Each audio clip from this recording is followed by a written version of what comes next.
यथाज प्रतिबोधितां भगवता नारायणेन स्वयं व्यासेन ग्रथितां पुराणमुनिना मध्ये महाभारतम्। ॐ सतो मा सत्कमय तमसो मा ज्योतिर्गमय मृत्योर्मा अमृतं गमय आविराविर्मयेति रुद्रयत्ते दक्षिणं मुखं तेन मां पाहि नित्यम्. May the Divine lead us from the unreal to the real, from darkness to light, from death to immortality. May the Divine consciousness fill our hearts and protect us. So we shall continue with our study of chapter 7, looking at some of the important themes that emerge in this chapter. We saw when we met last time that this chapter is named Jnana Vijnana Yoga. And because Jnana and Vijnana are put together here, we need to understand these two terms in a special way. So Jnana is knowledge, and Vijnana, Jnana with V prefix, means you could say Vishesha Jnana. That could be special knowledge. And so it's possible to see that here Jnana means indirect or theoretical understanding, a knowledge that comes to us through our senses and the mind. And Vijnana means the experiential knowledge, the knowledge that bypasses the senses and the mind, the knowledge that is direct. And we have seen in earlier classes as well as from our study of other texts that religion or spirituality means more than simply reading books or attending lectures. Because through books, through attending lectures, through listening to podcasts, what we are getting is a theoretical understanding, something that enriches our intellect, something that clarifies our understanding, something that removes many of our doubts, answers many of our questions. But all of this is still at the cerebral level. Great as this kind of study is, this study itself is not enough to make me free. This study itself is not enough for me to reach my spiritual goal. In fact, in the life of Narada we read that he says at one place that he had studied all the scriptures, studied everything, and yet he says he had no peace of mind. So in order for us to go beyond, we need something more than mere study of scriptures, something more than even study of the Gita. That doesn't mean this study is useless. This is helpful. But if someone thinks that this in itself is enough, then it isn't. Sri Ramakrishna gives the example of knowing, for instance, how to, now he doesn't use the word tea, but the idea is this, that if I have a complete understanding of how, let's say, how tea is prepared, but that understanding it's itself not enough for me to go and taste the tea. I have to actually go first and prepare the tea and then drink it. Only when I drink that tea, then I have a direct experience of tea, which no amount of reading books on tea can give me that kind of knowledge. So religion or spirituality, therefore, is more than study of books. It is directly experiencing God, experiencing the spiritual ideal. The word that gets often used in Vedanta texts is realization. You must have read the words God realization or self realization. Now, those of us who are familiar with this terminology have no problem with it. But someone who is reading this for the first time may not fully understand the implication of the word realization, because it's a word that used in common conversation. I realize this. So, how is realizing God different from, oh, I just went out this morning and I realized how cold it was? Now, there is some difference there. So, one way would be to say that realizing God means experiencing God, but what would that kind of experience do? The kind of experience that will make God very real to me. So I do not know whether that's the etymological meaning of the word realize, but because it has the word real in it, I like to think about realization as making something real. And only when we experience something directly does it become real to us. So even those of us who see ourselves as believers, those of us who feel I believe in the existence of God, I know there is God, I know that God exists. And that's faith, that's deep, perhaps intellectual conviction, but also Shraddha that God exists. And we can have that even before we have realized God. But even then, it's still not having encountered the reality of God directly. It still doesn't have the kind of certainty a person who has actually experienced God will have. And so, that experience of God, once we see God, and that's what Ramakrishna said, you can see God, you can touch God, you can hear God, you can speak with God, all of which he did, not only in God with form, as he did in the Kali temple when the Divine Mother appeared before him, he spoke with her. He in fact even went and held his finger under her nostril to make sure she was breathing. Now all of these amazing mystical experiences he had, but he even directly experienced the presence of God beyond form, beyond name. And that kind of an experience which transcends all names and forms, that is called the Nirvikalpa experience, an experience where there are no distinctions, no differences. So that is what the word Vijnana here means. So this chapter primarily deals with not only knowledge that is theoretical, knowledge that is indirect, but also knowledge that is direct. And Krishna says to Arjuna, I will explain to you both of these kinds of knowledge. And we began, last time you will remember, we had a chart.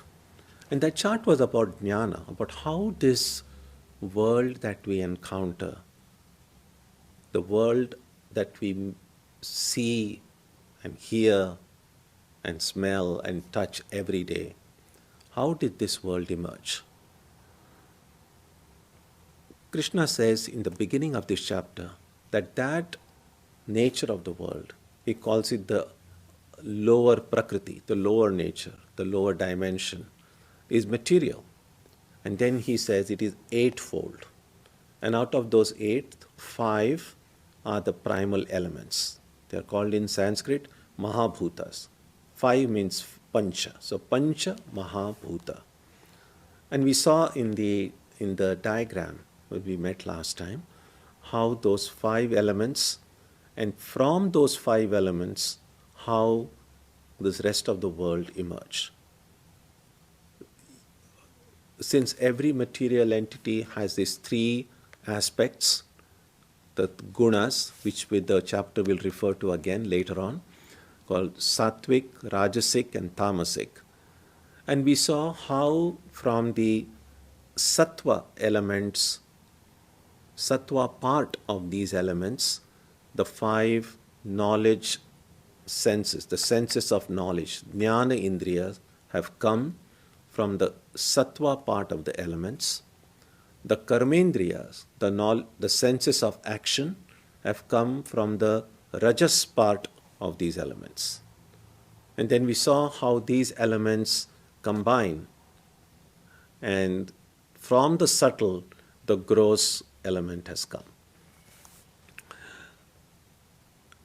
And then Krishna points out that this is one dimension of the universe that we encounter, a universe that is made up of matter, a matter that in the beginning was extremely subtle, and then eventually from that subtle building blocks of the universe, this tangible, visible world which I can touch, which I can feel, which I can see, which I can hear, all of this world has emerged from it.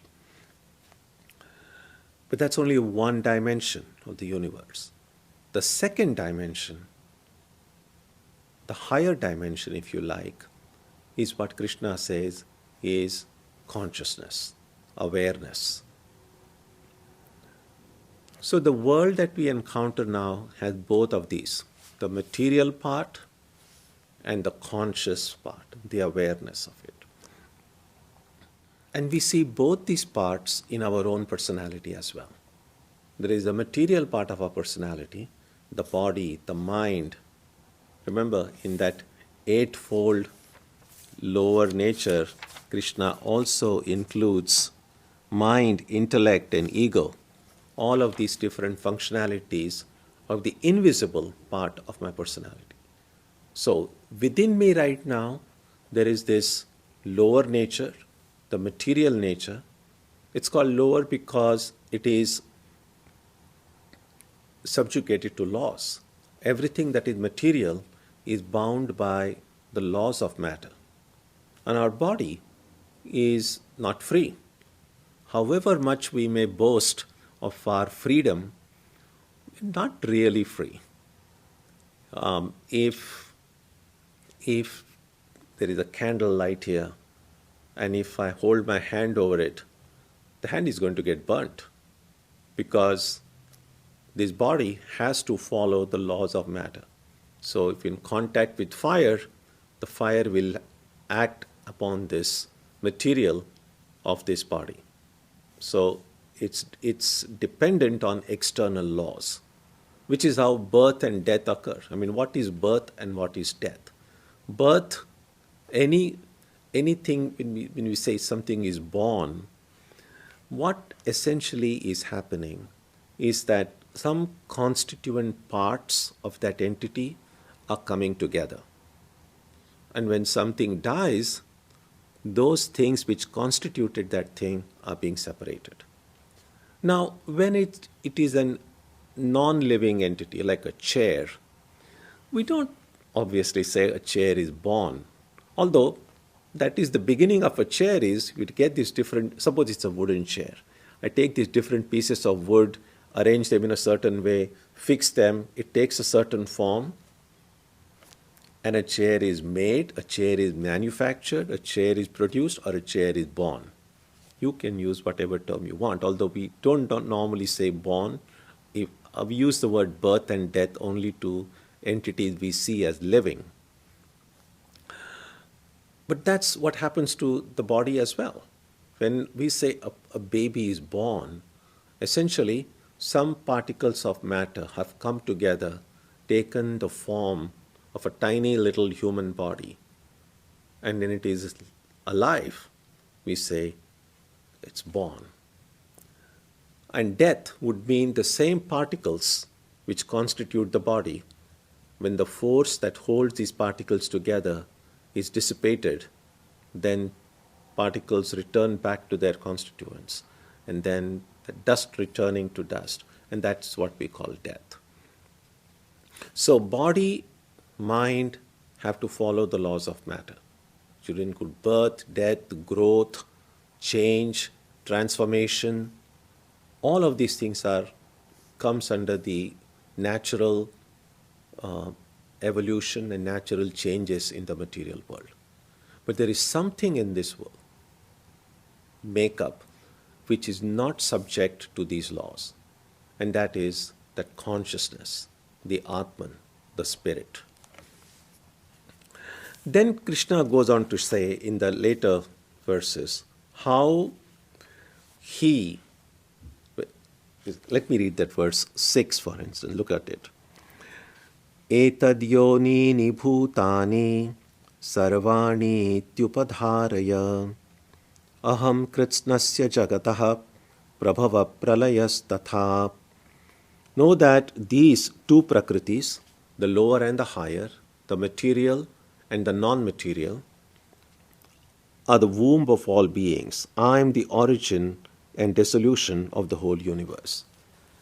I am the origin. Now, we have seen often, whenever Krishna says I, it does not mean that historical Krishna. Here means that the real Krishna. And the real Krishna is beyond Krishna's body, Krishna's mind. It's the spirit. So when Krishna says, I am the origin and dissolution of the whole universe, what he's really saying is that spirit, the self, the Atman, that pure consciousness, that is from where everything comes and everything goes. And we have also read that that alone is real. The source alone is real. God alone exists. Sri Ramakrishna says again and again and again and again, God alone is real. Everything else is evanescent. Everything else is temporary. Everything else just comes and goes. Then the next question would be, if none of this is ultimately real, why do we even need all these, the big diagrams that we had last time? If nothing of this really happened, why have the 5 elements?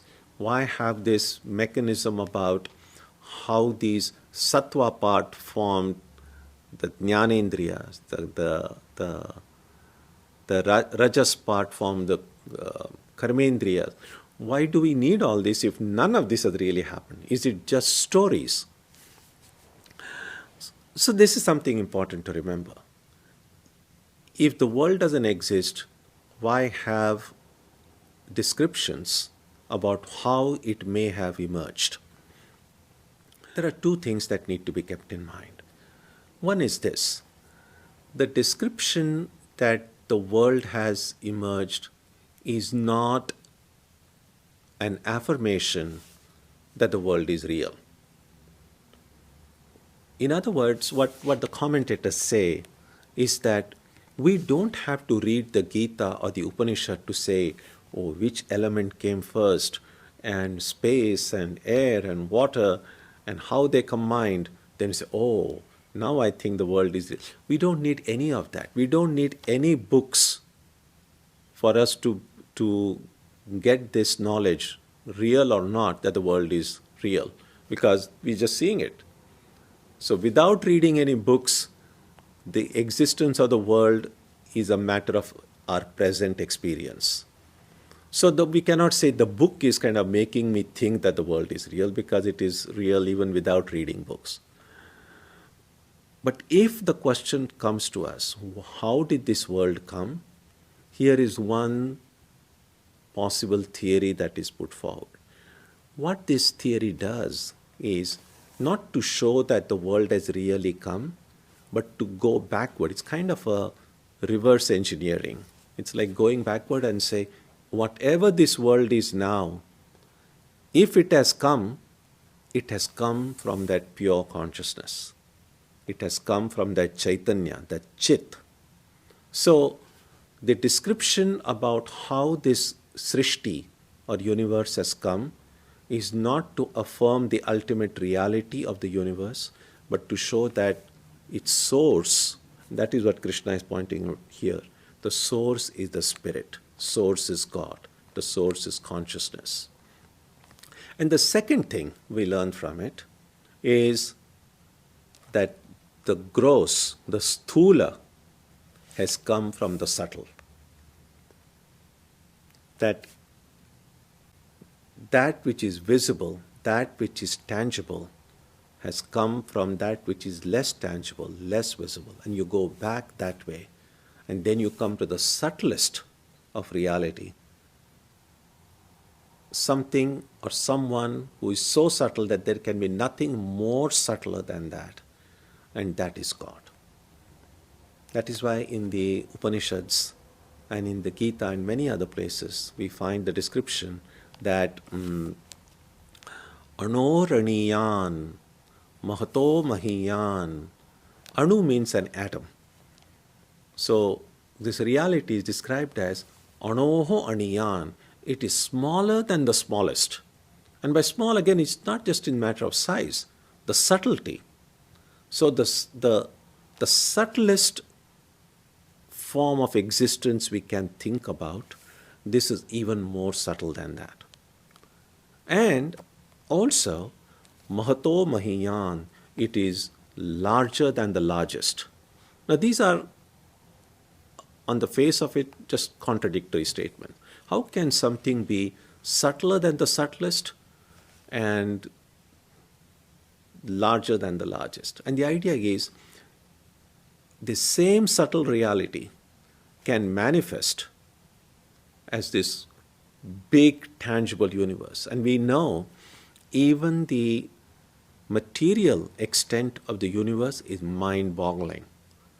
If we think about even the extent of the galaxy, and then if we say, well, there are many galaxies, and if we think about whole system of galaxies as one unit, there are God knows how many such units. So even to think about the material vastness of this universe, the mind just can't hold it. It is unbelievable. It is something that is beyond our imagination. And if such is the case with the material universe, think about the reality which is much vaster, much bigger, much more subtle than this.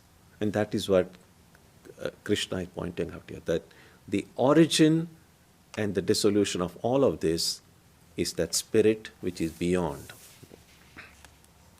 And then he goes on to say how in every little thing, the truth in everything is God himself. So oftentimes we read in the Upanishad, Sarvam Khalu Idam Brahma, all this is God. That we encounter the divine everywhere when we realize God. What does that mean really? And it's something that we need to reflect on, because we often say God is omnipresent, God is infinite, that reality is everywhere. We speak about oneness. Now, all of these statements have some staggering implications. When we say everything is one, we are really denying the multiplicity in the universe. When we are saying that God alone exists, we are denying that anything other than God exists. Now, how can we hold these views while simultaneously going about our day-to-day activities, seeing many things, many people, many objects? So what happens to that oneness while we encounter these many?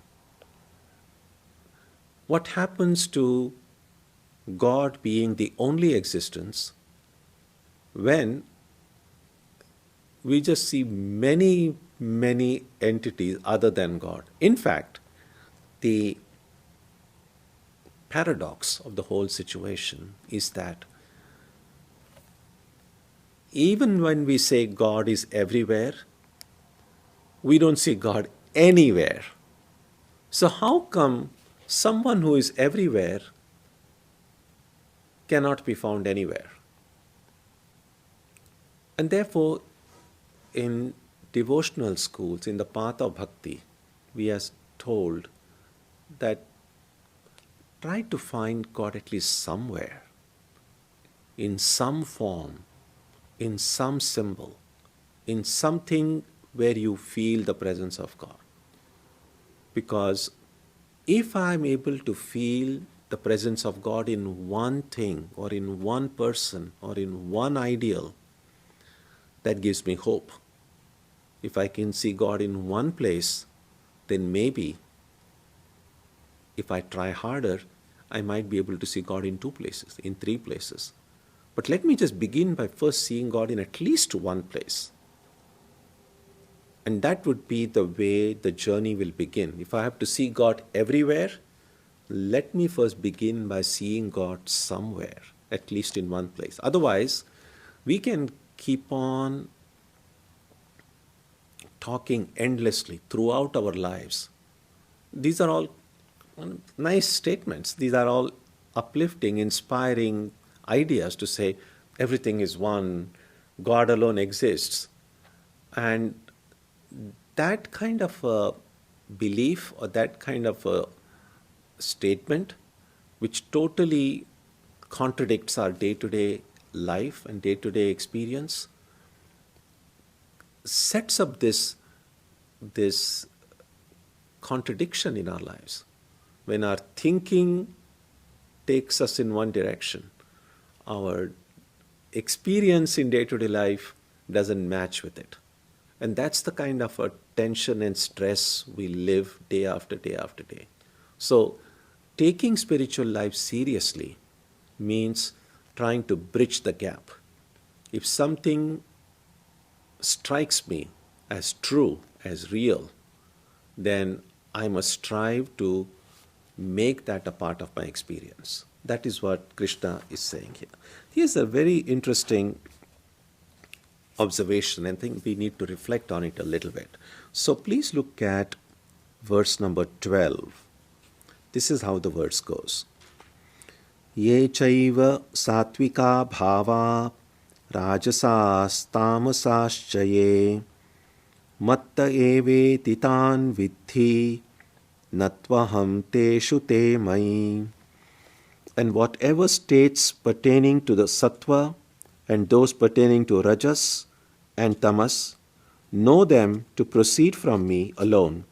Still, I am not in them, but they are in me. This is something very interesting. How we speak about these spiritual realities may be perhaps contradictory.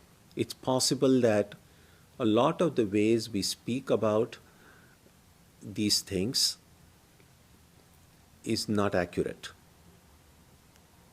So what Krishna is saying here is this, that is God present in everything, or everything is present in God? And we will see that oftentimes when we speak about these matters, we just say, try to see God in everybody. And we understand what that means. We may not be always able to practice it, but we understand what it means to say, try to see God in everyone, that God is present in everything.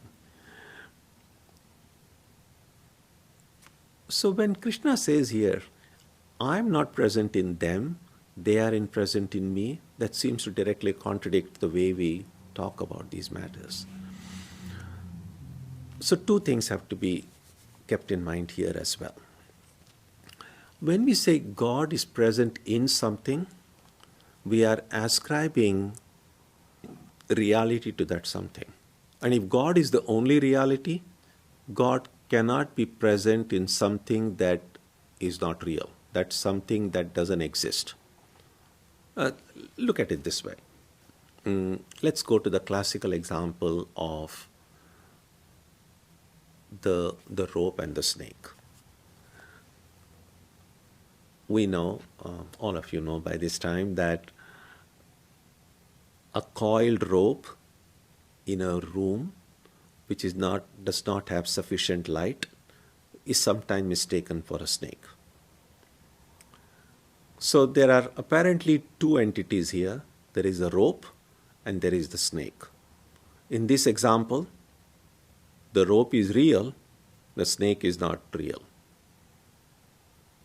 I am mistaking the rope for a snake. I am seeing the snake where the rope is.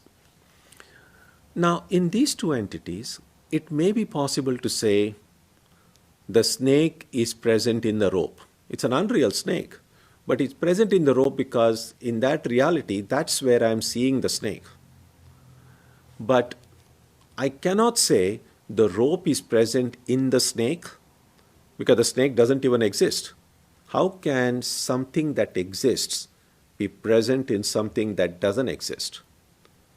On the other hand, a snake which doesn't really exist, but the appearance of the snake can be present inside the rope, but the rope cannot be present inside that appearance. That's the idea. And what it means essentially is that the snake is dependent on the rope is not dependent on the snake. The snake cannot exist if the rope is removed from that place, the snake also disappears. The snake also has to go. But the rope can exist. Even when the snake disappears, you switch on the light in the room, the snake disappears, the rope is still there. So rope does not depend on the snake, but the snake depends on the rope. So when Krishna points out here that God is not present in the world is present in God. What it meant is that God does not depend on the world.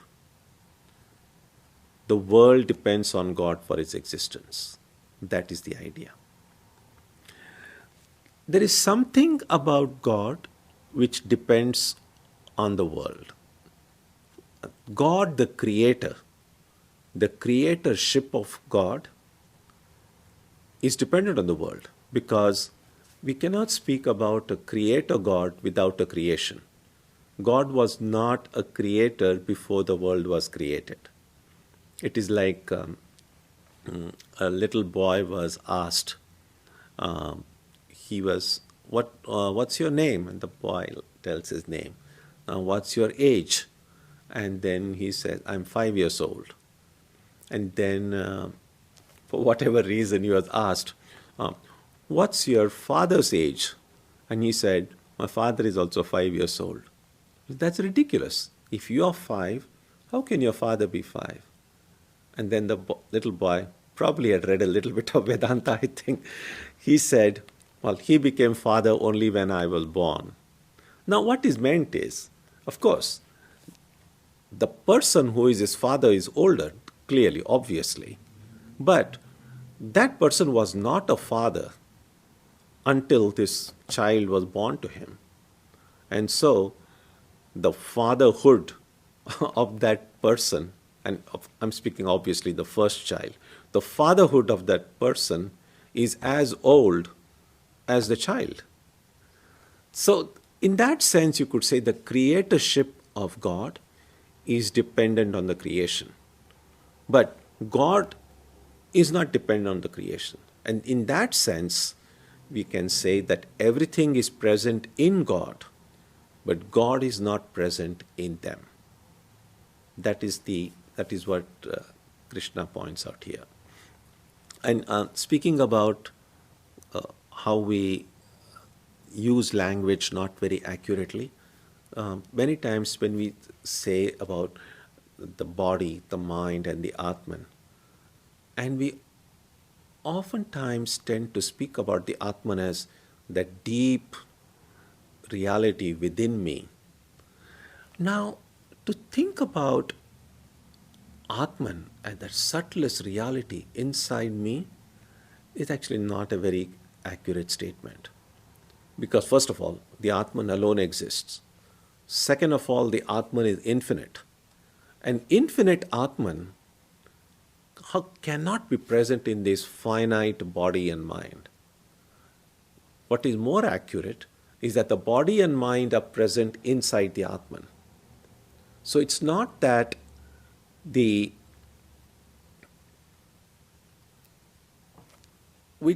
tend to think in terms of the body as a kind of a container. So there is this body, inside the body is the mind, and inside the mind is the spirit.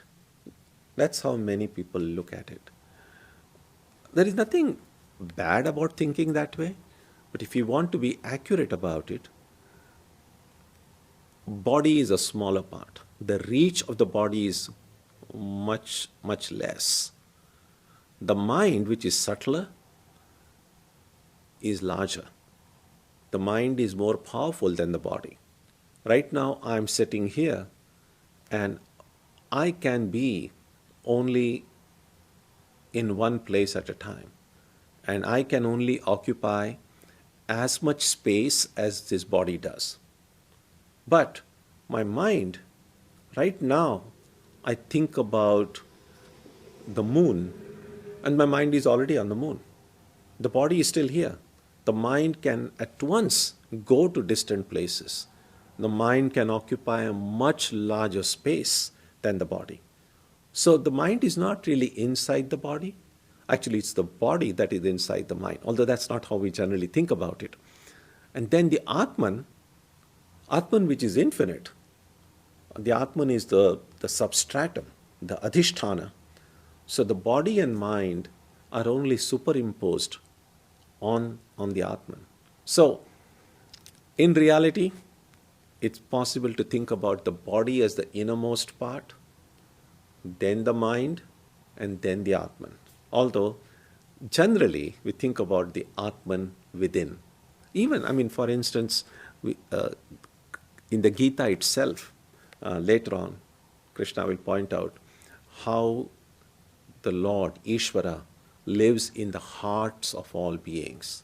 Again, here we are thinking about the body as a kind of a container, the heart, and then Ishvara, God dwelling in the heart.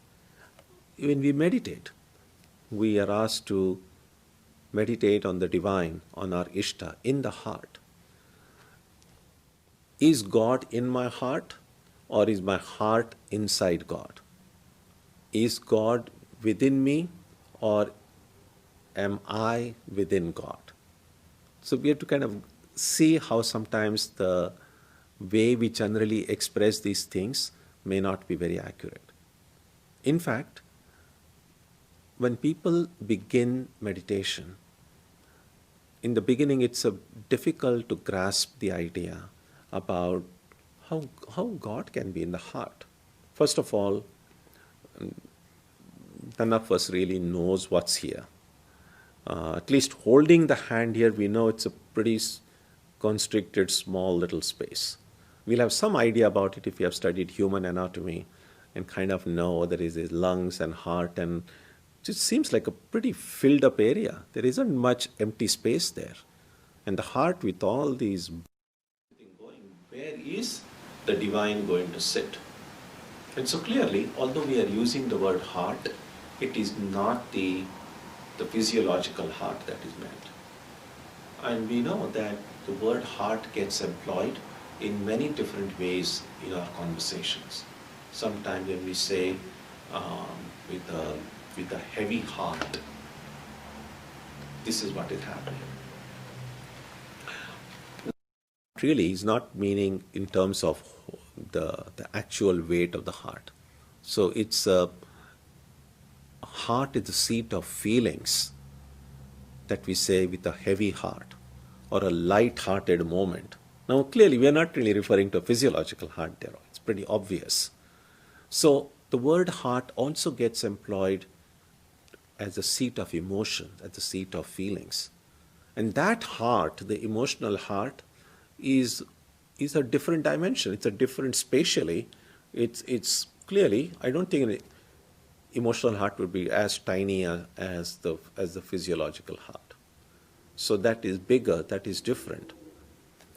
Now, just as there is a physiological heart, there is the emotional heart, there is the spiritual heart. And this spiritual heart is discovered only when we begin meditating. So in the first stages, it can be pretty confusing. Meditate in the heart, like where? And good news is that all these three hearts are in the same area. That much we are sure. Whether it's physical heart, emotional heart, or spiritual heart, they are all in this area. The physical heart we have not seen, but we can feel it. Just hold your hand deep there and you kind of are able to feel the beats. You know it's going. Well, the fact that we are breathing and living shows that the heart is doing what it is supposed to be doing. We can feel the emotional heart, especially when some strong emotions and feelings fill our being. We know it's there. But the spiritual heart is kind of dormant in most people. So only when we begin the practice of prayer, worship, meditation, that's the way of first kind of awakening the dormant spiritual heart. And that is why in the beginning, when we try to think of God, we just see darkness, because that doorway, the key to that spiritual heart hasn't been found. It's still kind of a closed space.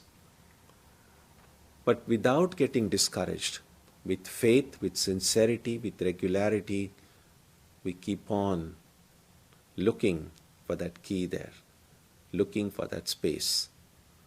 And through God's grace and our tenacity, our perseverance, our patience, suddenly we find that space there. And once we find that space, and once we are able to visualize the presence of God there, then it becomes a little bit easier. Then we know that it's not so much that God is in me, it's really I'm in God. Because that space within, that spiritual heart, is not a confined space. It's in fact, you can't even speak of that space in material terms. I mean, it's possible to say it's infinite, but what does infinity mean to any of us anyway? It doesn't mean, it simply means that you cannot see its boundary. So when we encounter that heart, it's a whole different dimension. It's impossible then to try to imagine that space, that infinite space, is inside me. It's no longer inside me. Then we discover that really I am inside it. That this whole world, this whole creation, everything is inside it. So this was very interesting here. That's why, look at that. Natvaham teshu te mai. I am not in them, but they are in me. So it's something worth reflecting on. Whenever we speak of these things as body, mind, the Atman, the heart, and God,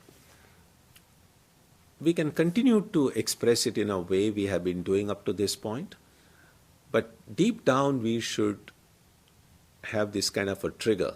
Every time we say, God is in my heart, or God is in me, something within me should say, okay, that's one way of expressing it, but the reality is, I am inside God. God is the infinite one. Me, in my present understanding, I am this limited, mortal creature. And God is the infinitude. And so really, it's not so much God in me, but I in God. Or it's not so much the Atman within me, but the body and mind, which kind of seem to limit the Atman. They are inside and the Atman is outside. But again, the reason why I'm not able to get my language straight is what Krishna will say later as the result of Maya. Look at the verse number 13. Tribhir gunamayair bhavair ebhis sarvamidam jagat mohitam nabhijanati mamebhya paramavyayam. Deluded by those states,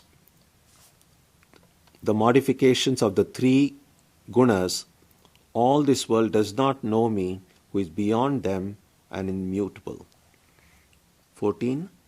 Daivi hesha gunamayi mama maya duratyaya mamevaye prapadyante maya metam tarantite. Verily, this divine illusion of mine, constituted of the gunas, is difficult to cross over. Those who devote themselves to me alone cross over this illusion. So, the reason why I am in God and not God in me, and the reason I am not able to understand this is because of Maya. Now, Maya is a big subject. There's a lot to reflect on it. So, we will make a deeper study of Maya next week, next Sunday when we meet. But for today, let's just think about a few of the ideas that came up in today's reflection. So we'll have a short break now, and then if you have any comments or questions or thoughts, please share them, and then we can discuss them. Om Jananim Saradam Devim Ramakrishnam Jagatgurum Padapadme Tayo Shritva Pranamami Muhur Muhuhu.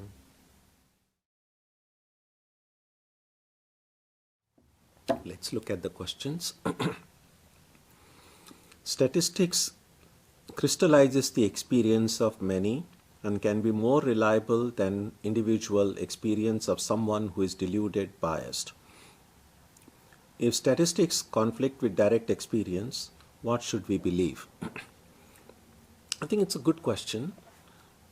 One phrase here is interesting because if it was simply the question of statistics, the experience of many versus the experience of one, but then because of the phrase who is deluded, biased, so who is the one who gets to decide whether a person is biased or deluded? If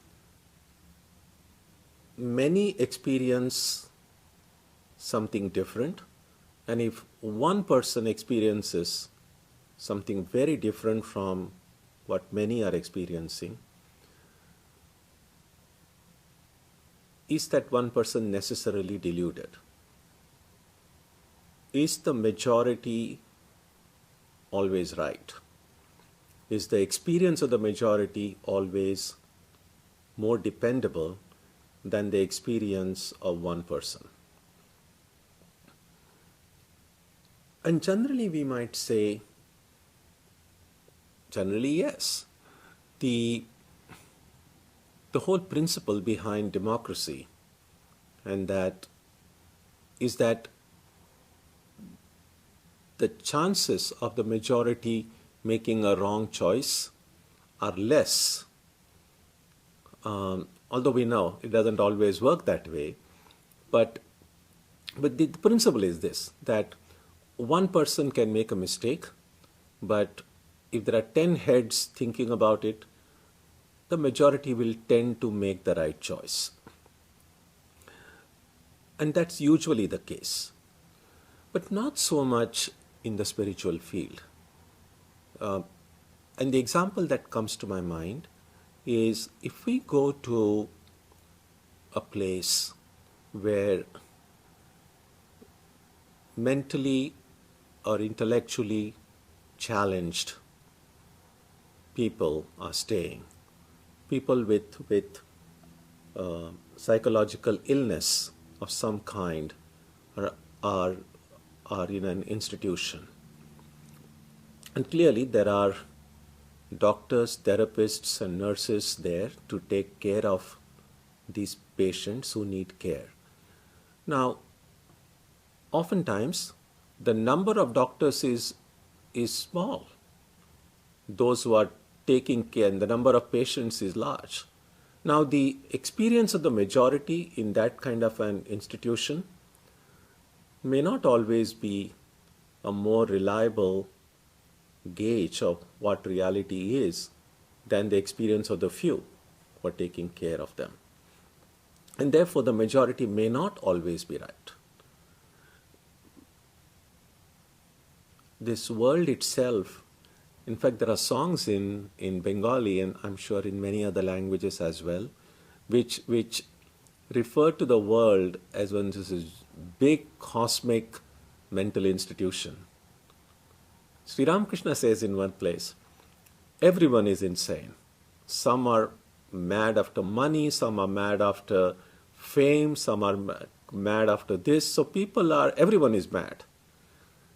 The only way we distinguish one person from another is, what are you mad after? What is it that you crave for? And Sri Ramakrishna says, so everyone is mad, and he says, I am mad for God. So the majority is always right doesn't work in that case. But then we do need a trusted source of authority with which to compare our experience. And for the students of Vedanta, that trusted source would be the Upanishads or the Gita. So if I have a certain experience, and even if that is the experience of millions and billions of other people, but if my trusted source like the Gita, the Upanishad, puts forth a different reality, then I cannot say, well, all of us see that this world is very real, it's all multiplicity is real, and these Upanishads and a few mystics keep on saying everything is one. They are deluded. It's possible. In fact, mystics have been seen and dismissed as insane people, as crazy people.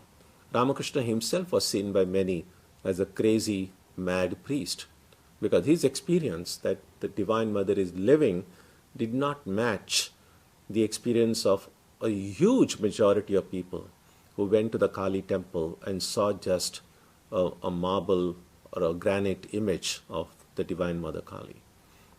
And so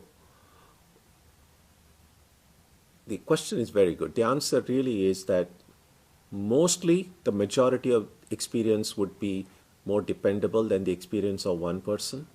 But there will be special cases, and especially in spiritual field, where the majority may not always be right.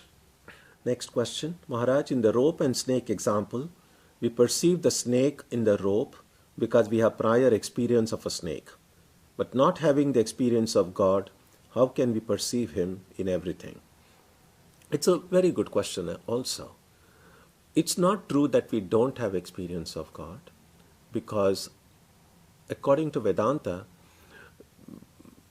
we are experiencing God all the time. If God is all that exists, then all of our experience is really an experience of God. But we are not experiencing God as God. We are experiencing God as something or someone else. And that is because God has kind of gotten covered. And the best way to express that covering is God is covered by just name and form. Every entity we see in life, living or non-living, has a name and has a certain form. Now, if I can develop the ability to separate the name and form from a thing, what will remain is God. So, here is the chair in front of me. Now, when I look at the chair, I see the chair. And that's pretty obvious. Now, if I can have the power somehow to look at the chair and remove its name chair, the identity chair, and remove the form of the chair, if the form is taken away, if the name is taken away, what remains is only God. But it's so difficult to remove the name and form, nama and rupa, from any object. In fact, think about it this way. Now, if I close my eyes and, well, at least visually, I'm not seeing anything. Well, I'm seeing darkness, but I'm not seeing anything in front of me. Now, the moment I open my eyes, that first, not even nanosecond, it's like the smallest measure of time you can conceive of. The first time I open my eyes, that first instant, actually I'm seeing just nothing but God. But very soon, before I am able to figure out what, names and forms come and cover everything. And then I'm just seeing names and forms. I'm seeing a chair, I'm seeing a red colored chair, I'm seeing a wooden chair. All these ideas about. So when we say I look at the world, we are not really seeing the world. What really we are seeing are all these infinite names and forms and all of the ideas, pre-cooked ideas in my mind about them. We don't see, in fact, after a while, we don't even see anything in some ways. Just see, when you look at the eyes of a little baby, the way a baby sees everything is very different from the way you and I see it. Because we were all babies once. It's possible to say when a baby looks, it's almost like the baby seeing everything for the first time. There's a there's just something different about it. But when you and I see things, maybe there are things we see for the first time. The first time we see anything, that's one kind of seeing. But then I see it a second time and a third time and a fourth time, and even the things I'm seeing on a daily basis, we are not even seeing them then at that point. Because the moment you see it, your mind is like, oh yeah, I know what it is. So I stop seeing things. And that can happen to even people closest to us, even to members of our family, our friends. If we have known them for a long time, then we already have such fixed, rigid notions about how everything is or how every person is, that when we encounter that thing or encounter that person, already all those ideas come and fix. So I'm not even seeing the person anymore. I'm just seeing my own impression of that person. So these things have to be kept in mind as well. Next question. Is it correct to think Sattva Guna is good and others not so good, to minimize others? Yes, that would be one way to go forward in life, to try to minimize tamas and rajas so that more of sattva can manifest. The first hurdle oftentimes is tamas more than rajas.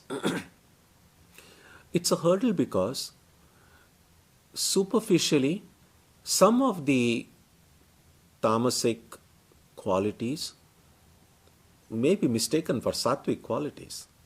So if sattva means this kind of this state of peace and quiet and calmness, now someone who is half asleep or kind of dozing, that person also sometimes feel quite peaceful and calm and not agitated.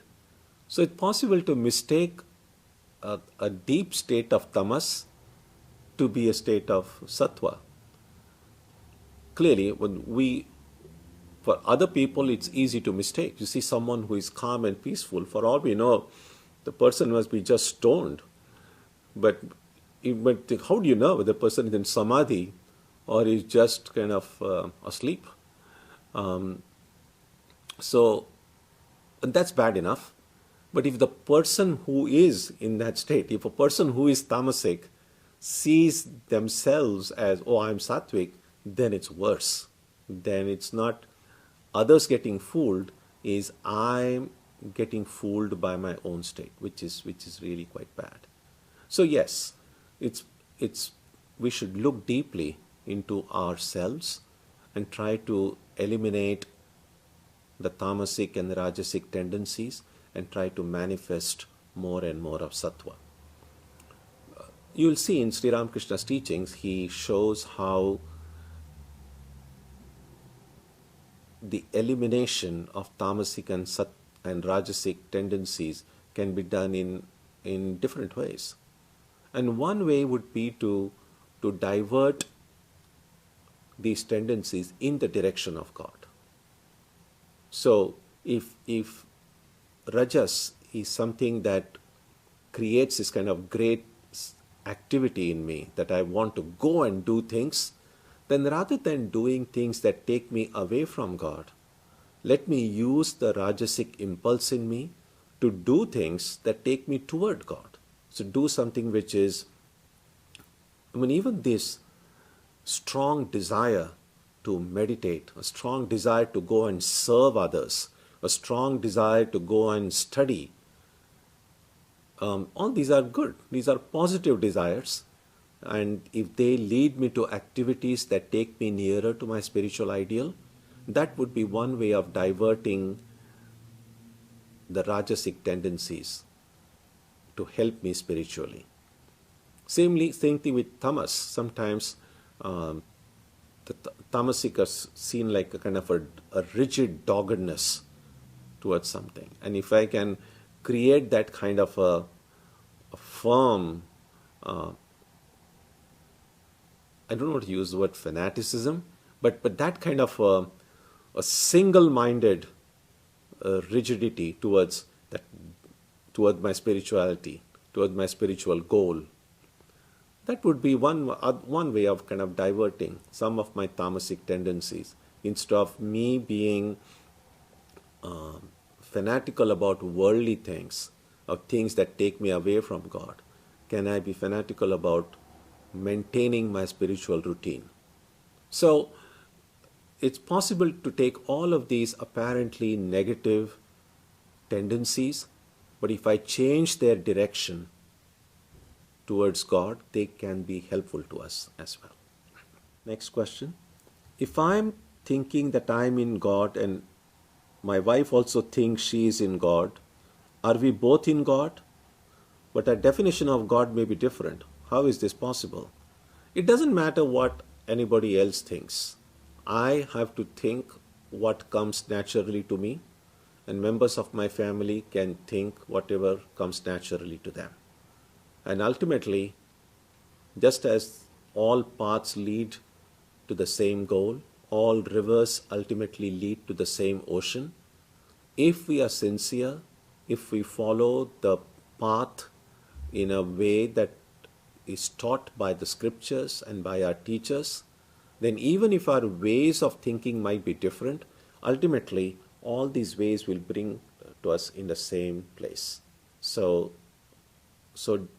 the definitions may be different among different people. What is important is taking guidance from a dependable, trustworthy source and following the path sincerely, with Shraddha, with faith, with devotion. Swami Vivekananda said that Hindus pray to an immanent and transcendent God. Does this imply that God both transcends everything and also inside every part of creation? Yes, both these aspects of God are described in scriptures and have also been experienced by devotees. That the presence of the divine in our day-to-day life and the presence of the divine that transcends our day-to-day experience. God in both of these ways has been experienced by people in every generation, and if we are lucky, if we are fortunate to have experience of God in either of these ways, that is wonderful. The important thing is to get the experience. And once we are able to get the experience of the divine in one form, and if we continue to be hungry for more ways of tasting the divine, then through God's grace, all these other forms, whether it's immanent or transcendent, with form, without form, all of these doors will open to us. But first we must experience God at least in one aspect. Next question. Given our heart is in God and not the other way, when we do our meditation to see God in our heart, what is a helpful way to try to visualize God? I find myself focusing on my physical heart. As I said, the location of the spiritual heart is in the same place, in the same area, as the physical heart and the emotional heart are. But when we try to visualize clearly, we are not trying to visualize God as somehow finding some space surrounded by all the blood and the arteries and veins. We don't think of God in that way. So we are trying to visualize God in the same area where the physical heart is, but we don't know what to expect. And I think it's good to go without some predetermined ideas of what I'm going to see. It's almost like you're going to a place, you know whom you want to meet, but because you have not been to that place before, you do not know what to expect. And I think that's fine. So I know I want to meet the Lord here, and I go with an open mind, with an earnestness, and be ready to whatever I get to see. And once we encounter that spiritual space in the heart, we will have no doubt. We can begin with the idea that God is in my heart. But once we have that experience in the spiritual space, then without our having to struggle at all, we will know that God is not in me, because that spiritual space is not in me. The physical heart is in me. I'm not sure whether even the emotional heart is in me, although this is where we generally point when we feel emotional. The spiritual heart, in the beginning we might feel it is in me, but when we experience it, we will know that it is not in me. I am in it, in whatever my sense of I is. Next question. How can this apparent body-mind, a product of ignorance, ever be free? Isn't this an irony, finite ever being infinite? Why does the body of God ever suffer, even temporarily, finite time? Why? Now, this is actually a philosophical dilemma. How can the body and mind ever be free? Actually, they can never be free. The body and mind are product of ignorance. The body and mind don't even have an ultimate existence. So, being products, being material entities, they are subject to the laws of matter and therefore can never be free.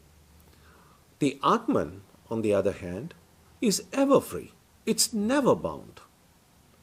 And the question therefore is, well, who is bound then? Who is the one who must be freed? Who is the one who gets moksha? Because one of the ways in Vedanta we say the goal of life is to get moksha. But who becomes free? I asked that question many years ago to my Vedanta teacher. Now, who becomes free? The body and mind are never free. They are just material entities. The Atman is always free. So who is it that gets free? And his answer was, he said, whoever thinks that they are bound will become free. So right now, I have a feeling that I'm not free. I feel that I'm in this samsara. I'm kind of caught up by all the limitations of this human existence. And this is how I feel now. And therefore me, as I feel now, need to get free. So moksha is for me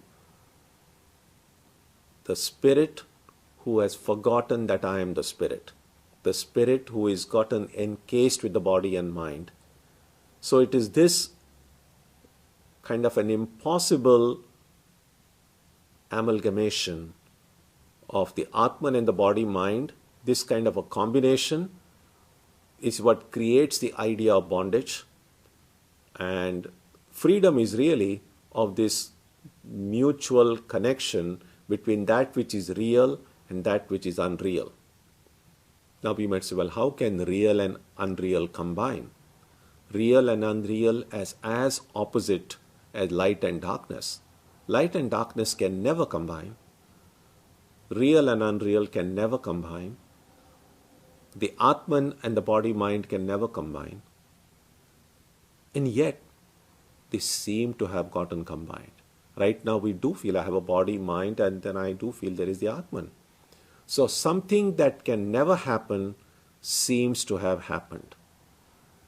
That is what Maya is. So we will, as I said, discuss it in more detail next week of how seemingly impossible things seemingly become possible. That's the idea. So that brings us to the end of most of the questions asked today. And we will, when we meet next week, we will take a closer look at the idea of Maya. Swami. Om Shanti Shanti Shanti. Peace, peace, peace be unto all.